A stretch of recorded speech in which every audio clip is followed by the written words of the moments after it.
এবারের বইমেলা নতুন তাৎপর্য নিয়ে আমাদের সামনে এনেছে। এবারের বইমেলার প্রতিপাদ্য জুলাইয়ের গণ অভ্যুত্থান এবং তার মাধ্যমে নতুন বাংলাদেশের বিনির্মাণ। বরকত সালাম, রফিক জব্বারের বুকের রক্তে যে অঙ্গীকার মাখা ছিল, তাতে ছিল জুলাই অভ্যুত্থানকে নিশ্চিত করার মহা বিস্ফোরক শক্তি। অর্ধ শতাব্দী পর এই মহাবিস্ফোরণ গণ অভ্যুত্থান হয়ে দেশ পাল্টে দিল। এই বিস্ফোরণ আমাদের মধ্যে নতুন বাংলাদেশ গড়ার প্রত্যয় গ্রথিত করে দিয়ে গেল। ২১ আমাদের মূল সত্তার পরিচয়। ২১ আমাদের ঐক্যের দৃঢ় বন্ধন। এই বন্ধন ছোট বড়, যৌক্তিক অযৌক্তিক, ক্ষণস্থায়ী দীর্ঘস্থায়ী সকল দূরত্বের ঊর্ধ্বে। মাত্র ৬ মাস আগে জুলাই অভ্যুত্থান জাতিকে এক ঐতিহাসিক গভীরতায় ঐক্যবদ্ধ করে দিয়েছে, যার কারণে আমরা অর্থনৈতিক, রাজনৈতিক, প্রাতিষ্ঠানিক এবং মানবিক দিক থেকে বিধ্বস্ত এক দেশকে দ্রুততম গতিতে আবার উদ্দিষ্ট গন্তব্যে পৌঁছানোর জন্য তৈরি করার প্রস্তুতি নিতে সাহস খুঁজে পেয়েছি।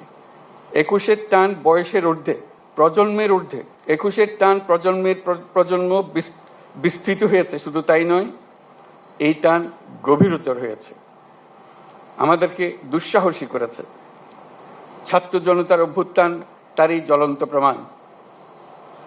দুঃস্বপ্নের বাংলাদেশকে ছাত্র জনতা নতুন বাংলাদেশে রূপান্তরিত করার জন্য ঝাঁপিয়ে পড়েছিল। তারা অসম্ভবকে সম্ভব করে দেখিয়েছে। আমাদের তরুণ তরুণী, কিশোর কিশোরী রাস্তার দেয়ালে দেয়ালে তাদের স্বপ্নগুলো, তাদের আকাঙ্ক্ষাগুলো, তাদের দাবিগুলো অবিশ্বাস্য দৃঢ়তায় এঁকে দিয়েছে।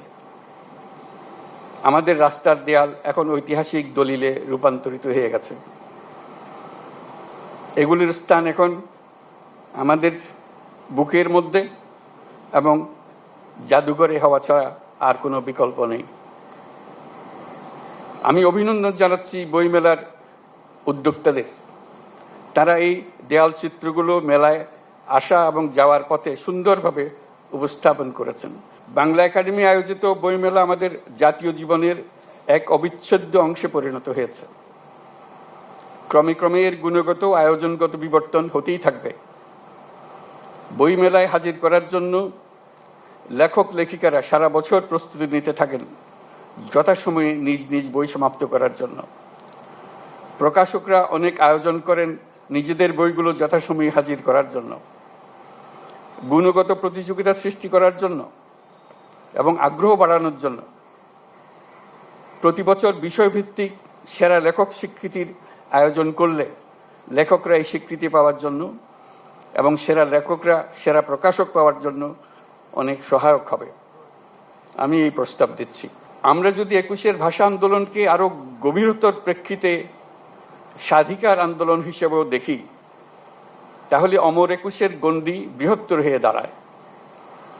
তখন আমরা ভিন্ন প্রতিষ্ঠানের মাধ্যমে কিশোর কিশোরী, তরুণ তরুণীদের তাদের সৃজনশীলতার জন্য স্বীকৃতি দিতে পারি, নতুন উদ্যোক্তা হওয়ার জন্য স্বীকৃতি দিতে পারি। শহর ও গ্রামের নারী পুরুষকে কৃষি, শিল্প, সাংস্কৃতিক জগৎ, বিজ্ঞান, বাণিজ্য, শিক্ষা, অন্যান্য ক্ষেত্রে যারা নির্দিষ্ট বছরে জাতির জন্য অবদান রেখেছেন তাদের স্বীকৃতি দিতে পারি, তাদের জন্য আনুষ্ঠানিক আয়োজন করে দিতে পারি। প্রবাসী বাংলাদেশিদের, প্রবাসী শ্রমিকদের অবদানের জন্য স্বীকৃতি দিতে পারি। সারা পৃথিবী জুড়ে নানা কাজে বাংলাদেশিরা কৃতিত্ব দেখাচ্ছে। আমরা ২১-এর দিনে তাদের সবাইকে স্মরণ করতে চাই। তারা সবাই ২১-এর দিনে নিজের দেশকে স্মরণ করে সবসময় অনুষ্ঠান করে।